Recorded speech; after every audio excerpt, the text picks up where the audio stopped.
하나님 말씀은 사무엘하 24장 1절부터 10절까지 말씀입니다. 여호와께서 다시 이스라엘을 향하여 진노하사 그들을 치시려고 다윗을 격동시키사 가서 이스라엘과 유다의 인구를 조사하라 하신지라. 이에 왕이 그 곁에 있는 군사령관 요압에게 이르되 너는 이스라엘 모든 지파 가운데를 다니며 이제 단에서부터 브엘세바까지 인구를 조사하여 백성의 수를 내게 보고하라 하니 요압이 왕께 아뢰되 이 백성이 얼마든지 왕의 하나님 여호와께서 100배나 더하게 하사 내 주 왕의 눈으로 보게 하시기를 원하나이다. 그런데 내 주 왕은 어찌하여 이런 일을 기뻐하시나이까 하되 왕의 명령이 요압과 군대 사령관들을 재촉한지라. 요압과 사령관들이 이스라엘 인구를 조사하려고 왕 앞에서 물러나 요단을 건너 갓 골짜기 가운데 성읍 아로엘 오른쪽 곧 야셀 맞은 쪽에 이르러 장막을 치고 길르앗에 이르고 다딤 후시 땅에 이르고 또 다냐얀에 이르러서는 시돈으로 돌아 두로 견고한 성에 이르고 히위 사람과 가나안 사람의 모든 성읍에 이르고 유다 남쪽으로 나와 브엘세바에 이르니라. 그들 무리가 국내를 두루 돌아 9달 20날 만에 예루살렘에 이르러 요압이 백성의 수를 왕께 보고하니 곧 이스라엘에서 칼을 빼는 담대한 자가 80만 명이요 유다 사람이 50만 명이었더라. 다윗이 백성을 조사한 후에 그의 마음에 자책하고 다윗이 여호와께 아뢰되 내가 이 일을 행함으로 큰 죄를 범하였나이다. 여호와여 이제 간구하옵나니 종의 죄를 사하여 주옵소서. 내가 심히 미련하게 행하였나이다 하니라. 아멘. 오늘 이야기는 숫자 세는 이야기입니다. 여러분 숫자는 언제 세시나요? 숫자를 셀 때가 좀 있기는 있으시죠? 우리가 숫자 세는 이야기를 할 때 아주 어려서 유치원 때부터 들었던 이야기 중 하나는 돼지들이 소풍 가는 이야기입니다.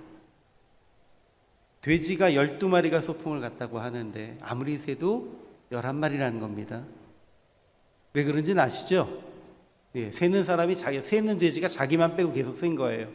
다른 돼지들도 계속 셌는데 누가 세도 다 11마리니까 어떻게 된 것이 소풍을 나왔는데 한 마리는 어디 간 거야?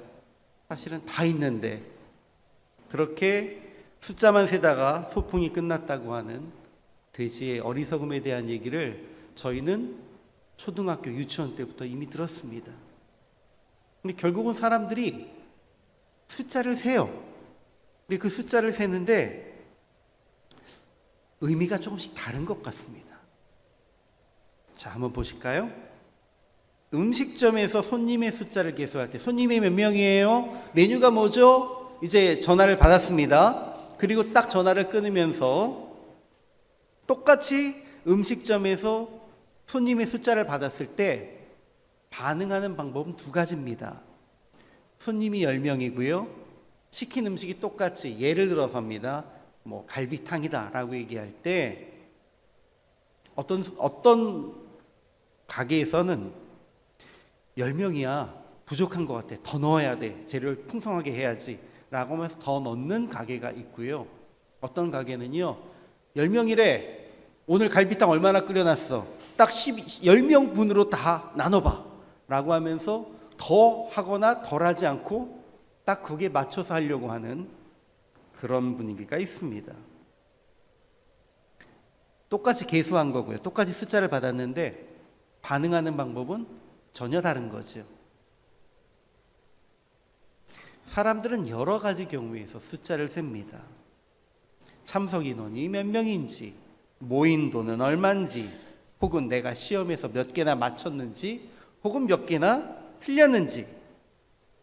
여러분들 이게 심해지면 숫자 강박증이 돼가지고요. 뭐든지 눈앞에 보이는 거 숫자를 세지 않으면 안심이 안 되는 사람이 있어요. 그래서 세어보고 또 세어보고 확인을 하고 반복해서 확인하고 숫자 강박증에 빠지는 사람들도 있습니다. 그런 경우는요. 숫자를 세는 방법이 어리석은 게 아니고요. 숫자를 세는 행위 자체가 어리석어진 것입니다. 오늘 우리가 함께 나누고자 하는 묵상의 내용은 여기에 대한 내용입니다. 이스라엘 백성들은 그 숫자를 계수하는 내용이 쭉 이어집니다. 여러분, 다음 주부터 저희가 묵상하게 될 묵상의 본문은 민수기입니다. 민수기의 이름 자체가, 그 제목 자체가요, 한글로 번역을 했을 때 사람의 숫자를 셌다고 해서 민수기예요. 백성의 숫자를 셌다고. 물론 그 민수기의 내용이 그게 중심은 아니에요. 이스라엘 백성들이 결국 하나님의 명령에 따르지 않고 자기들 멋대로 하다가 광야를 40년 동안 배회하게 되는 이야기가 민수기의 핵심입니다. 그런데 민수기에서는 하나님께서 직접 당신이 숫자를 세라고 하셨어요.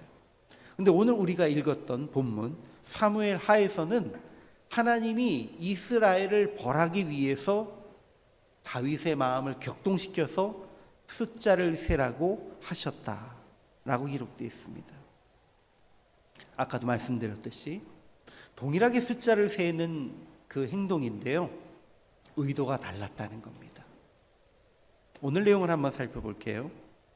다윗이 군사령관 요압에게 그 마음속의 격동함을 통해서 내 군대의 숫자가 얼마나 되는지 한번 확인했으면 좋겠다라는 마음을 가지고 단에서부터 브엘세바까지 다니면서 인구를 조사해서 백성의 수를 보고하라고 합니다.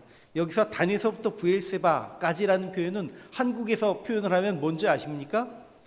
할라에서 백두까지, 단에서부터 브엘세바까지, 할라에서 백두까지 다 다니면서 방방 곳곳에 숫자를 세어라.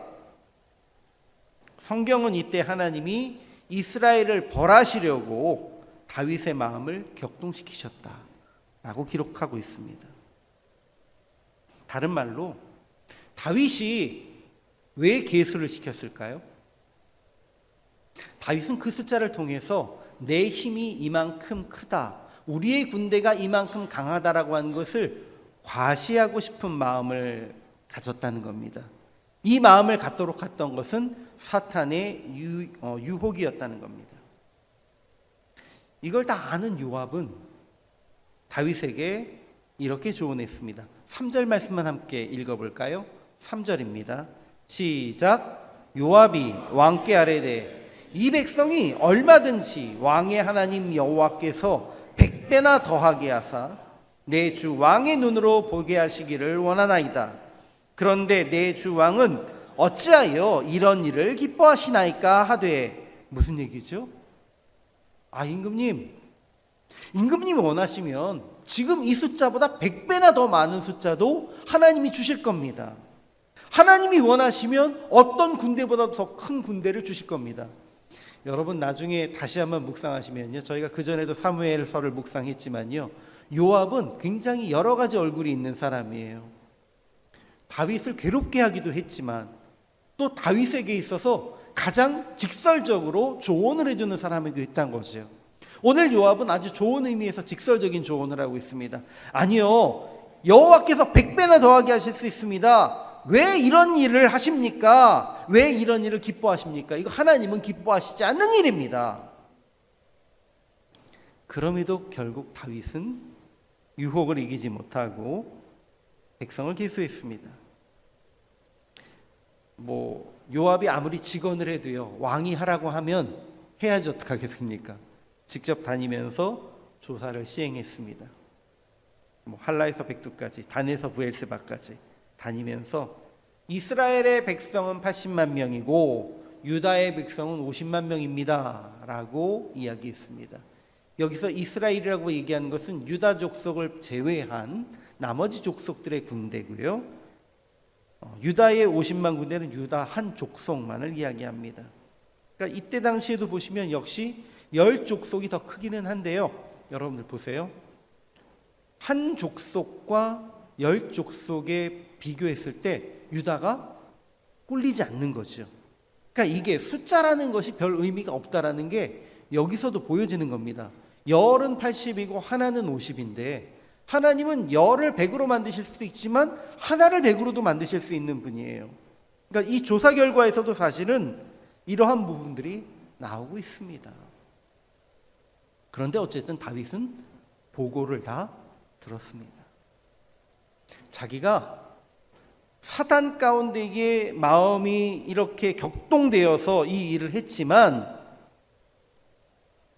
곧 이것이 하나님 앞에 잘못이라는 것을 알고 회개합니다. 자책합니다. 그것이 10절 말씀입니다. 10절 한번 말씀 읽어볼까요?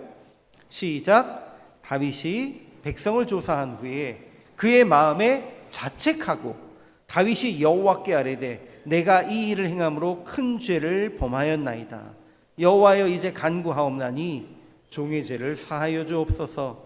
내가 심히 미련하게 행하였나이다 하니라. 아멘. 여러분, 현대적인 사고에서 보면 이게 주님 제가 미련하고 나쁜 짓 했습니다. 용서해 주세요. 라고 할 만한 일은 아니죠.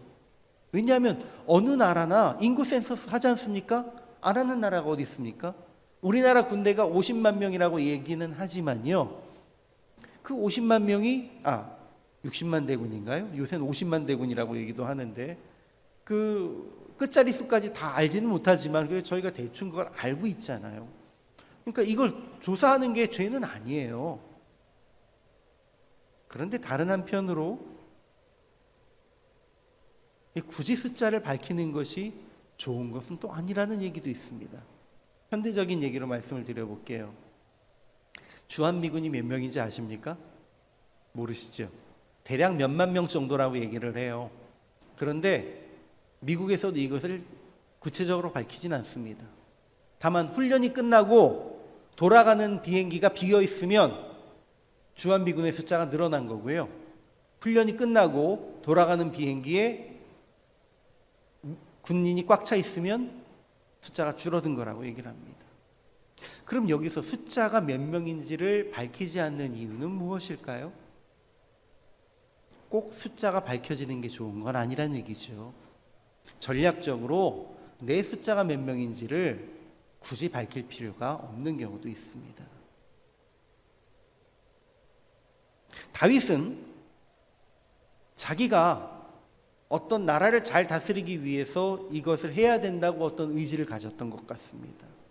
그리고 그 마음은 사실 하나님이 주신 마음이 아니고 사단이 여기에 대해서 마음을 준 것으로 알 수 있습니다. 물론 오늘 읽었던 본문은 하나님이 마음을 격동시키셨다고 얘기했는데 역대상 21장에 있는 이 병행구상에서는 사탄이 다윗의 마음을 격동시키신 것으로 기록합니다. 그러니까 정확하게 얘기하자면 하나님은 사탄이 다윗을 시험할 수 있도록 그냥 허용하신 거예요. 그리고 이 시험은 사탄이 한 거예요. 그 다음에 결국 이 모든 일들의 결과로 다윗은 하나님 앞에 징계를 받습니다. 그런데 그 징계가 다윗 개인에 대한 징계가 아니고 이스라엘 백성에 대한 징계였습니다. 이스라엘에 대한 징계의 내용은 셋 중에 하나였어요. 첫 번째는 내가 7년 동안 기근을 맞이하겠느냐, 아니면 석 달 동안의 반란을 경험하겠느냐, 아니면 사흘 동안 전염병을 당하겠느냐 라는 내용이 있고요. 다윗은 사람의 손에 빠지지 않고 하나님 손에 징계받겠습니다 라고 얘기했고, 이때에 하나님은 사흘 동안의 전염병으로 그곳을 심판하시고 당신의 이 사건을 마무리하셨습니다. 이 모든 과정 속에서 결국 심판받았던 사람은 다윗이기도 하지만 이스라엘 백성이라는 걸 알 수 있고요. 우리는 이 배경 속에서 다윗도 이스라엘 백성도 숫자에 연연하면서 하나님을 의지하는 것보단 자기의 능력과 자기의 힘을 의지하는 잘못을 범하고 있었구나라는 것을 간접적으로 이해할 수 있습니다. 지난번 저희가 사무엘하를 묵상할 때도 말씀을 드렸던 기억이 있는데요. 사무엘하가요 23장은요 다윗의 치세가 하나님을 경외함 안에서 그가 공의롭게 통치했다라고 하는 얘기로 끝나거든요. 그러니까 긍정적으로 23장으로 끝났으면 참 좋았을 것 같은데 사무엘하는 굳이 24장까지 이어집니다. 그러면서 다윗이 하나님의 뜻과는 관계없이 계수를 했고, 이를 인해서 다윗과 그 백성들이 하나님 앞에서 징계받은 내용들이 기록됩니다. 제가 말씀드렸죠. 사람이 볼 때에는 그가 참 훌륭한 왕이었던 것 같지만 하나님께서 보시기에는 다윗의 통치도 결코 완전한 것은 아니었으며, 다윗의 시대의 백성들도 완전한 백성들은 아니었다라는 것입니다. 이것은 역설적으로 우리에게는 큰 은혜가 됩니다. 어떤 시대에도 완전한 지도자는 없으며 완전한 백성도 없습니다. 그러므로 하나님이 우리를 택하여 주신 것은 그저 은혜이고, 우리는 그 은혜에 감사하며 더욱 나의 자신에 대해서 유의하며 나를 하나님 앞에 복종시키며 살아가야 한다는 것입니다. 여러분, 아까도 말씀드렸듯이 결국 다윗과 이스라엘 백성들이 그때 당시에 빠져 있었던 잘못은 숫자로 과시하려 하고, 숫자로 자기의 힘이 세다고 생각하고, 숫자로 모든 것을 만족하려고 했던 부분입니다. 지금 우리도 그러한 부분이 있지 않나요? 세상에 많은 통계가 있습니다. 여러분들 인터넷상에서, 과거에는 이 자료들이 많지 않았지만 요새는 인터넷상에서 수없이 많은 자료들이 있습니다. 이 나라의 GDP가 얼마인가, 이 나라의 군사력이 얼마인가, 이 나라가 얼마나 잘 사는 나라인가, 학교가 몇 개인가, 이런 것들 다 숫자로 나오잖아요. 전 세계 500대 기업에 미국은 몇 개 기업이 있고, 일본은 몇 개 기업이 있고, 한국은 몇 개 기업이 있고, 이런 거 나오지요. 그러면 와, 미국은 그렇게 많대, 한국도 있어, 그러면서 이제 자부심을 느낄 때도 있지만, 작년보다 좀 줄어들면 어떻게 느낌이 들어옵니까? 우리나라가 좀 작년보다 못 살게 됐나? 이런 생각도 하지 않습니까? 1인당 GDP, 1인당 국내 총생산이 얼마다, 몇만 불이다 라고 하는 거 아니면 우리나라 선진국이야, 이런 거 하는 것들. 현대사회도요, 숫자를 가지고 과시하려고 하는 부분이 참 많습니다. 우리는 어떨까요? 여러분들 개인들은 숫자 가지고 자랑하는 부분은 없으십니까? 혹시 습관적으로 계좌 이렇게 열어보시고, 그렇지, 내가 이만큼 있지, 뿌듯해 하시는 경우도 있으십니까? 저희는 그만큼은 많이 갖고 있지 않습니다 라고 얘기하실 수도 있지만, 어떤 사람은 그렇게 취미생활로 한다고도 합니다. 하루하루 내 통장에 잔고가 늘어나는 것을 보면서 행복해해요, 이런 사람들. 어떤 사람은 점수가 잘 나온 것 가지고 자랑하기도 하죠. 등수가 잘 나온 것 같고 자랑하기도 합니다.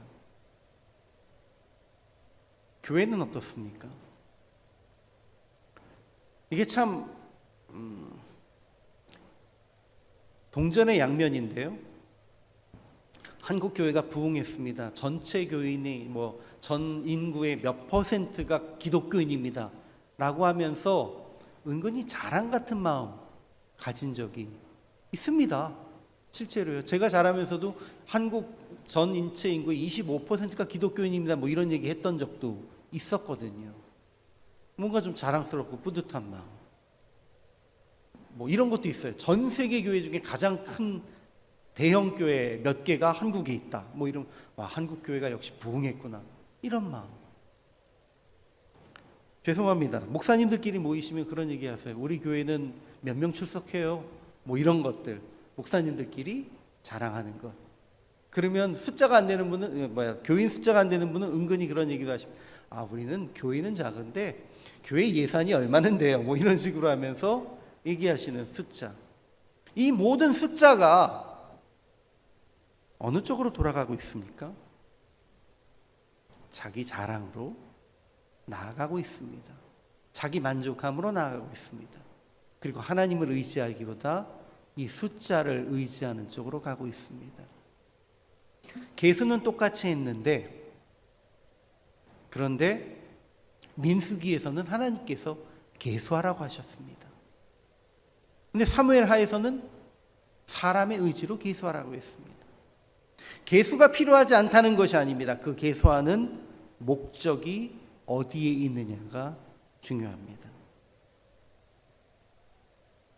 여러분 이제 민수기 묵상해 보시면 아시겠지만 그냥 시작하자마자 하나님께서 모세에게 이스라엘 백성을 계수하라고 명령하시는 걸로 시작됩니다. 백성을 계수하는 그 자체가 범죄는 아니라는 겁니다. 내가 식구가 몇 명인지, 내 재산이 얼마인지 그걸 확인해 보는 게 잘못은 아니라는 겁니다. 중요한 것은 그 계수하는 이유입니다.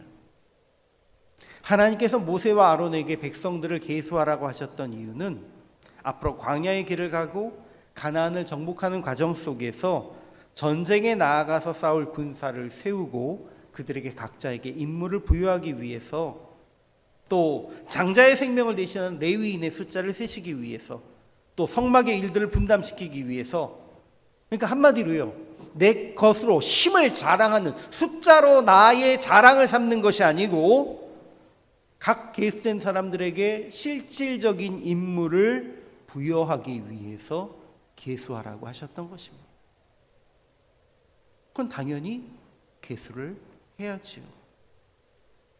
음식점을 하는 사람이 손님이 몇 명인지 계수하면서 적당한 재료를 준비해서 더 풍성하게 해야 된다. 이것은 당연히 좋은 것이겠죠. 그런데 이미 준비해 놓은 것 가지고 10명이면 10명분으로, 20명이면 20명분으로 잘라라고 하는 것은 말이 안 되지 않습니까? 똑같은 계수의 방법이지만 목표가 무엇인가에 따라서 달라집니다. 그런데요, 이 계수에 대한 내용이 신약으로 오게 되면 또 내용이 달라집니다. 신약에서는 누가 계수를 하셨죠? 예수님이 숫자 센 내용이 간혹 나옵니다. 예수님이 이런 말씀을 하시죠.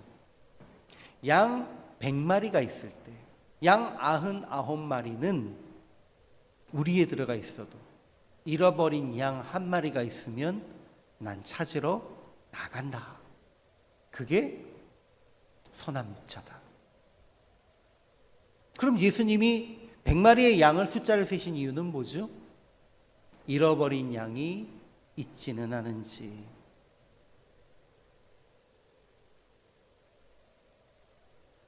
한 마리라도 낙오했으면 그를 구하기 위해서. 예수님이 계수하신 목적은 또 여기에 있다는 것입니다. 또 외에 신약 성경에 계수된 내용들이 어떤 게 있습니까? 예수님 앞에서 보리떡 5개와 물고기 2마리를 먹은 인원은 5,000명. 또 사도들이 설교를 듣고 그 설교에 감동돼서 하루에 돌아온 인원은 3,000명. 요한계시록에서 마지막 날에 구원받을 사람들은 각 지파별로 12,000명씩 14만 4,000명. 이 숫자들은 도대체 무슨 의미입니까? 적은 숫자는 아니죠. 그러나 모두는 아니라는 것입니다. 하나님께서는 우리가 구원받을 자가 적은 숫자는 아니지만 그러나 모두는 아니다라는 것을 이러한 숫자 속에서 알려주고 계십니다. 그리고 그렇기 때문에 더 많은 사람을 하나님께로 오게 하기 위해 더욱 복음을 전하는데 힘쓰라고 명령하시는 겁니다. 다니엘서에서는요, 하나님께서 이렇게 말씀하셨습니다. 많은 사람을 옳은 길로 돌아오게 한 사람은 하늘의 별과 같이 빛날 것이다. 하늘의 별은 셀 수 없다라고 얘기하죠. 하늘의 별같이 빛난다라는 의미는 셀 수 없이 많은 이들이 빛난다라는 의미입니다.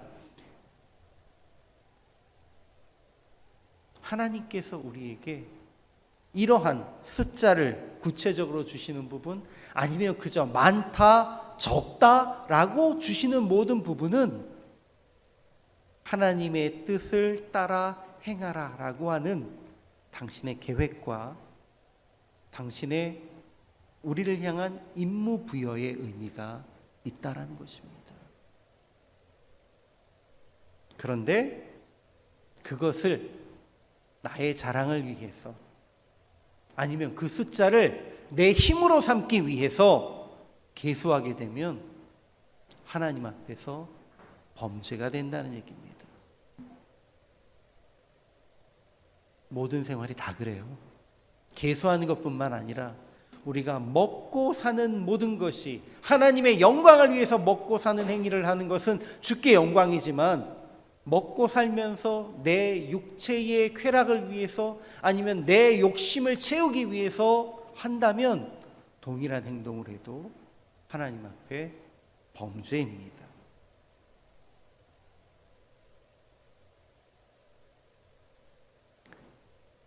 제가 우리 쿠웨이트 한인연합교회에 부임한 이후에 예배드리는 숫자는 많으면 50여 명, 적으면 한 20여 명, 이 정도였던 것 같습니다.